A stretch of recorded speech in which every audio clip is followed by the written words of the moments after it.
Hi Darsi Priyadarshi Priyadarshi అనాలా దర్శి అనాలా దర్శి అయినా ప్రియదర్శి అయినా పర్వాలేదు సార్. కొంతమంది దర్శి అంటున్నారు, కొంతమంది ప్రియదర్శి అంటున్నారు.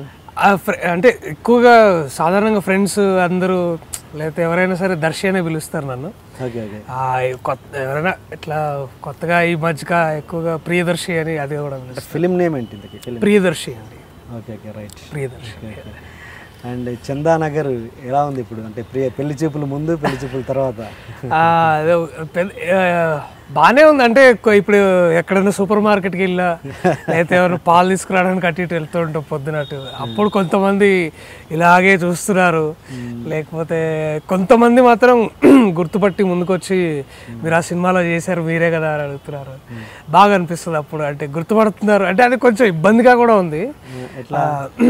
అంటే ఒక సాధారణంగా మనం ఇప్పుడు దాకా ఇన్నేళ్లలో నా పనులు నేను చేసుకునేవాడిని, ఇప్పుడు కూడా చేసుకుంటా, అదేం లేదు.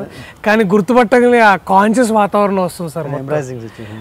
ఎంబారసింగ్గా ఉన్నాయి అంటే ఎందుకు అన్ని మామూలుగా నా లైఫ్ నేను అట్లా ఉన్నాను, అట్లా కొంచెం ఇబ్బంది ఉంది సార్ ఇప్పుడు కొంచెం.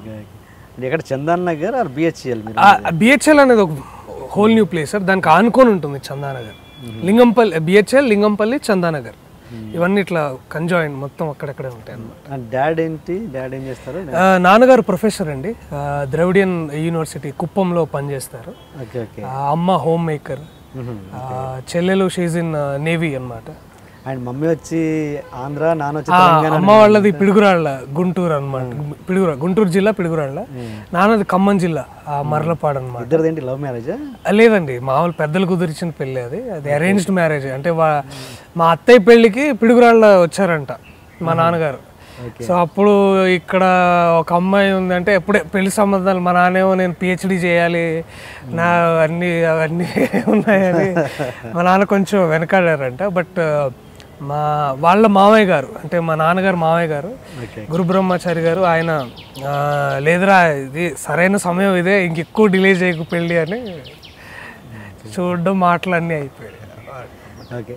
సినిమా సక్సెస్ అయ్యాక చాలా థియేటర్స్ తిరిగావు, చాలా ప్లేసెస్ అన్నీ తిరిగావు కదా. ఈ అన్నిట్లో ఈ 1 వీక్ సినిమా రిలీజ్ 1 వీక్ అయింది, దీంట్లో మోస్ట్ మెమరబుల్ ఎక్స్పీరియన్స్ ఏంది జనాలతో ఏంటంటే, ఎప్పుడు మేము థియేటర్కి వెళ్ళే ముందు ఏంటంటే ముందు డైరెక్ట్గా వెళ్ళిపోము సార్. మేము వెయిట్, అంటే బ్రేక్ ఏదైనా బ్రేక్ పాయింట్ చూసుకొని, అంటే ఫస్ట్ హాఫ్ అయిపోయిన తర్వాత కానీ సినిమా మొత్తం అయిపోయిన తర్వాత కానీ వెళ్తున్నాం. ఆ ముందు కాస్త కొన్ని క్షణాలు జనాల రియాక్షన్ సార్, అంటే మేము వచ్చిన తర్వాత వేరే రియాక్షన్స్ ఉంటాయి, కానీ నిజంగా మేము ఆ ముందు వెళ్ళి వీళ్ళు ఏం మాట్లాడుతున్నారు, అంటే అసలు ఎలా రియాక్ట్ అవుతున్నారు థియేటర్లో, అది ఎప్పుడు చూడాలనిపించే క్షణాలు సార్. అంటే ఎలా రియాక్ట్ అవుతున్నారు, అంటే నేననే కాదు ఇంకే యాక్టర్ వచ్చినా, ఆ కథలో ఆ సన్నివేశం వచ్చినా అది చూస్తుంటే చాలా బాగా అనిపిస్తుంది. బాగా నవ్వుతున్నారు. అది ఈ మధ్యకాలంలో నేను జనాల్ని, అంటే ఒక ఆడియన్స్గా చూడగలిగితే అది చాలా బాగా అనిపిస్తుంది. అది అంటే ఓకే, అది సినిమాకి వచ్చిన అప్లాజ్, నీకు పర్సనల్గా వచ్చే ఏదైనా ఒక ప్రేక్షకుడితో కానీ చిన్న మెమరబుల్ ఏదైనా థింగ్ జరిగిందా? ఏదైనా ఐ థింక్ ఒక వ్యక్తి, అంటే కొంచెం మిడిల్ వయసు వ్యక్తి, ఆయన శాంతి థియేటర్ దగ్గర అనమాట. అందరూ హడావిడిగా సార్ సెల్ఫీ అని వస్తున్నారు. ఆయన దూరం నుంచి చూస్తున్నారు. ఆయన ఫస్ట్ నేను ఇట్లా చూశాను, ఇట్లాగా చూసి అట్లా చూస్తూనే ఉన్నాడు. చాలాసేపు మాటలు లేవు అనమాట. ఆయనకి వచ్చి చేయగలిపి అది, అంటే ఏదో చెప్పాలనుకున్నారు కానీ చెప్పలేకపోయారు. బట్ నేను కూడా కాసేపు నిజంగా ఉండే ఆ సందర్భాన్ని ఆస్వాదించాను అనమాట. బాగా అనిపించింది. అంటే అదో, ఎందుకంటే చాలా చెప్తున్నారు సార్ ఇది బాగుంది అది బాగుందండి, కానీ ఎక్కడో ఆ టోటాలిటీ కనిపించింది వారిలో. అంటే అరే అదొక కంటెంటెడ్ ఫీలింగ్ అనమాట. అది చూడంగా కొంచెం, అంటే ఇప్పుడు ఎట్లా చాలా సెల్ఫిష్గా ఉన్నాయి. ఏ కాంప్లిమెంట్ బాగానే అన్ని కాంప్లిమెంట్స్ బాగానే అనిపిస్తున్నాయి. నేను వెంకటేష్ గారు చూసినప్పుడు కూడా ఆయన కళ్ళల్లో అది చూడాలన్నమాట. అది అసలు ఆయన body language it's was like very nice.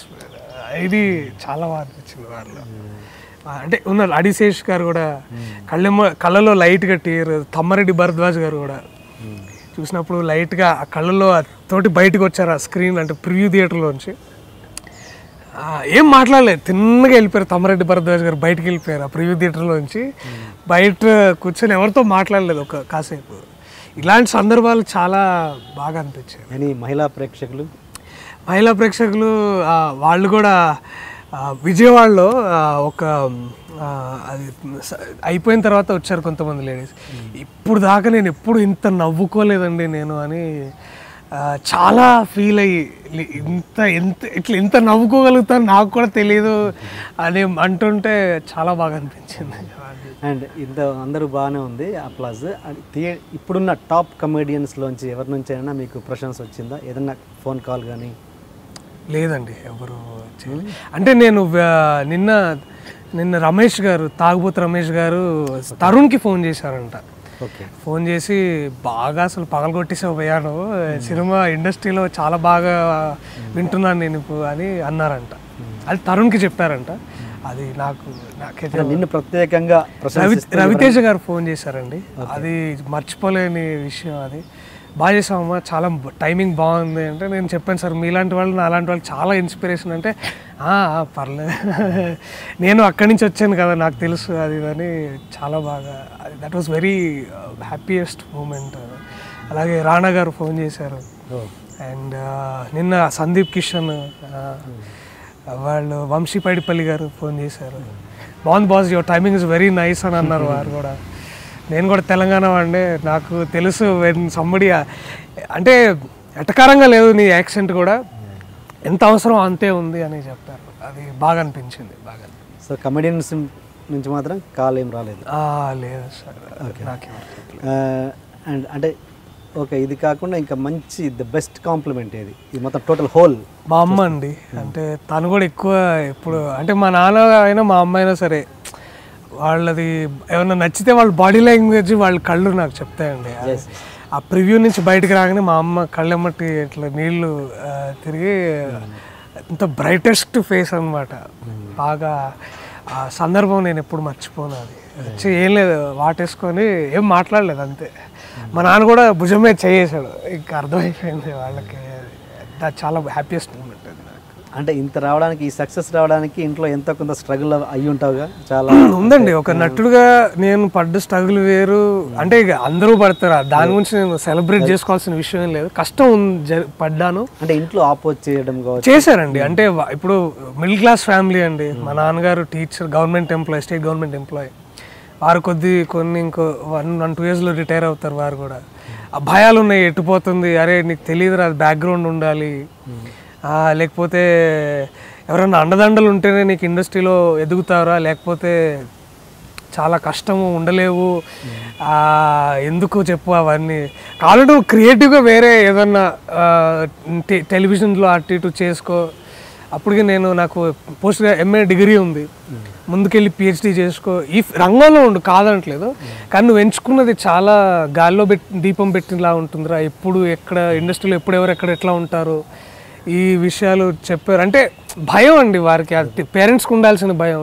మా అమ్మకి అయితే అసలు ఇష్టం లేదండి. ఎంతో ఫస్ట్లో ఏం వద్దురా నువ్వు ఎక్కడైనా మీ ఫ్రెండ్స్ లాగే ఏదైనా పెద్ద కంపెనీలో ఉద్యోగం చేసుకో, నాకేం వద్దు, పొద్దున వెళ్ళి సాయంత్రం ఇంటికి రా. వారు ఎప్పుడు ఇదే అన్నారు నాతోటి. కానీ ఈ మధ్యకాలంలో అంటే గత 1.5 year నుంచి ఫుల్ సపోర్ట్ అండి. వారు నన్ను దేనికి అడ్డం చెప్పట్లేదు. బాగుందండి. ఆ సపోర్ట్ ఇచ్చిన దగ్గర నుంచి నాకు ఇంకా ఇంకో ఎడిషనల్ ఒక కొండంత ధైర్యం నాకు ఉందని నాకు బాగా అనిపిస్తుంది. ఎంతమంది మీరు బ్రదర్స్? నేను, నా చెల్లి అండి. నా చెల్లి నాకంటే 4 years చిన్న. తను ఇప్పుడు IIT ఢిల్లీలో నేవల్ ఆర్కిటెక్చర్ చదువుతుంది. నేవల్ ఆఫీసర్ తను. వాళ్ళ ప్రోగ్రామ్కి అనుగుణంగా ఏదో చదివిస్తారంట, అట్లా చదువుకుంటుంది తను ఇప్పుడు. తర్వాత మళ్ళీ అక్కడెక్కడో పోస్టింగ్ వస్తుంది. She'll be pleased.